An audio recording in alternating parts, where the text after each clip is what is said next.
Hello, this is going to be my second video in a series where I am trying to demonstrate that sometimes just showing restraint and drafting cards can be the right move. In the first one, I talked about the explosive Sentient, and in that case, the explosive Sentient is just a very powerful champion, and he's able to use the Awoken starting cards to great effect. So much so that I was able to win Covenant 25 7 times with only drafting one unit in the first ring. And it was probably some of my easier Covenant 25 wins. So,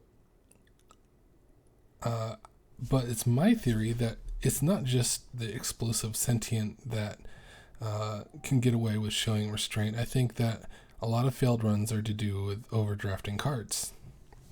So I want to look at other champions to see if my theory would hold up with doing it with other champions. So this time I'm looking at the Hornbreaker Prince. I'm mainly going to focus on the Wrathful Prince, as I think he has a lot of tools that don't require a lot of card support to win in Covenant 25. But I do a couple runs where I did the other paths. So, let's talk about the rules a little bit. So, the rules I set for myself is I have to do it in Covenant 25, and it needed to be.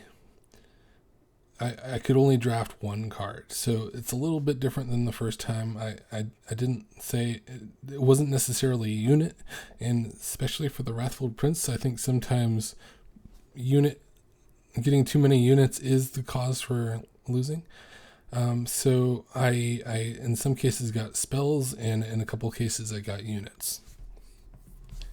So why is the Wrathful Prince so equipped to handle this kind of setup? Well, in order to win Monster Train, you need to deal with three things again.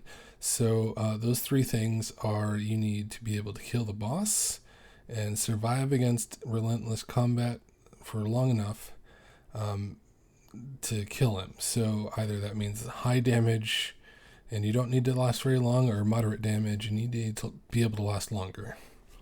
And the Wrathful Prince kind of has that covered. So if he'll be accumulating armor over the course of the pre-boss combat, and then ideally he'll also be accumulating rage, and so then with the armor and rage, he should be equipped to handle boss combat. The other thing you need to deal with is enemy backlines, so units with high attack and low health.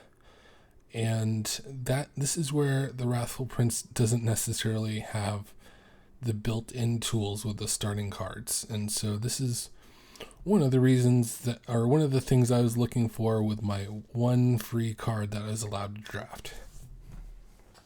And so Hellhorn does have some ways to deal with it. Torches, of course, technically work.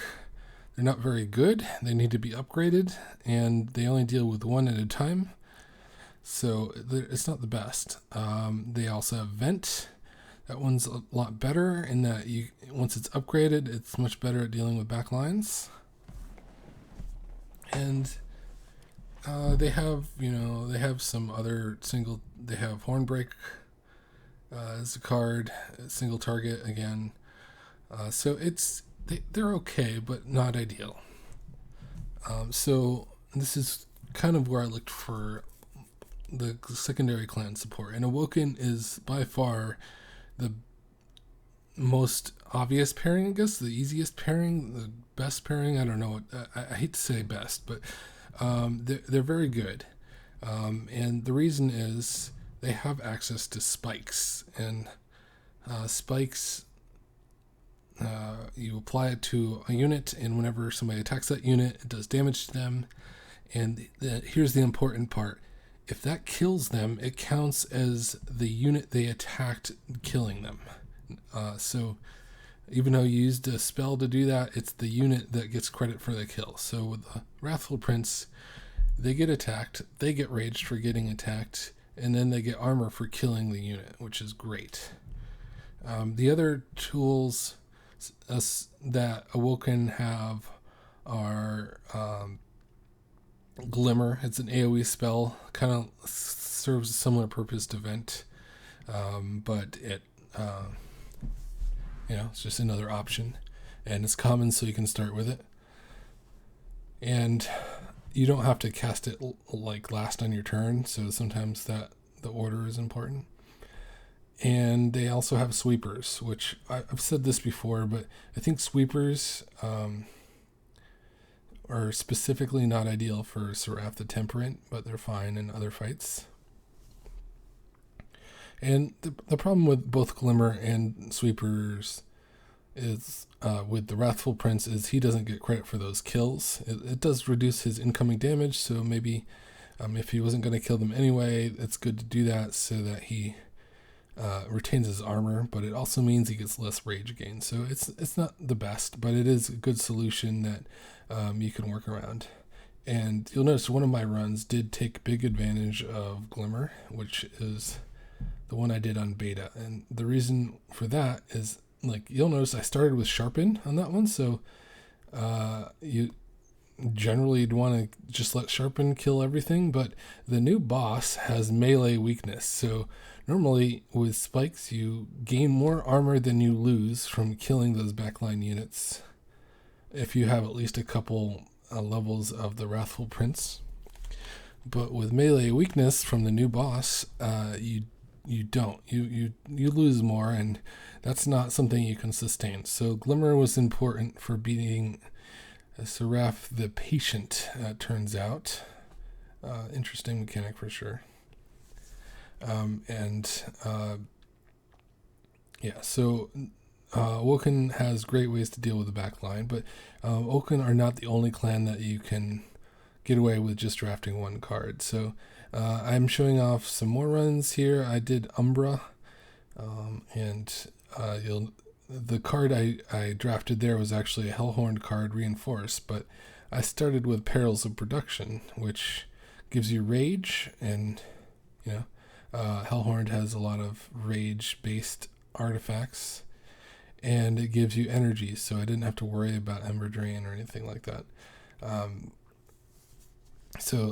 I think Umbra has a lot of great cards that could just make the Hornbreaker work. The Trample book basically can win you the run if you have enough rage, and Furnace Tap is great as well. So there's a lot of good Umbra support. There's Mind Collapse is another single target removal.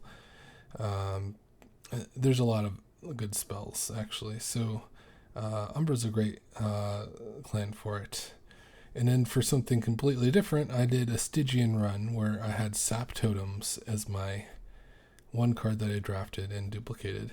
And with that, of course, I would just ignore the tanky part because they wouldn't be attacking ideally. And so I went full DPS. I went with the two paths where you gain attack and multi-strike.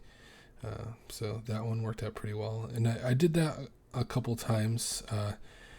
Didn't get the right cards for a tanky setup with one of my Awoken runs, so I ended up getting an Awoken Hollow and using that to tank. I did have a Vent, so I didn't feel the need to use a Thorned Hollow, but I think a Thorned Hollow would also work very well with the Hornbreaker sitting behind it and not much else. And then you just cut everything but restores. So I think that you really need very little to make the Hornbreaker Prince work. And I think the more cards that you draft, the more likely he'll stop being so good, unless they're directly helping him. So that's just my thought on it. Definitely gonna keep an eye out on other champions that might be able to pull it off. Covenant 25 wins without drafting cards. This one wasn't quite as high of a success rate as the explosive Sentient. I think it took me 12 or 13 runs to get the 7 that I ended up with. So Probably a slightly worse win rate than just a random run. But considering the restriction, I think that's pretty good, and it does still demonstrate the value and showing restraint in drafting cards. I'm definitely looking at the new exiled champions. I think a lot of those would do well with minimal card drafts as well. Anyway, share your comments and leave a like on the video if you liked it. That's all.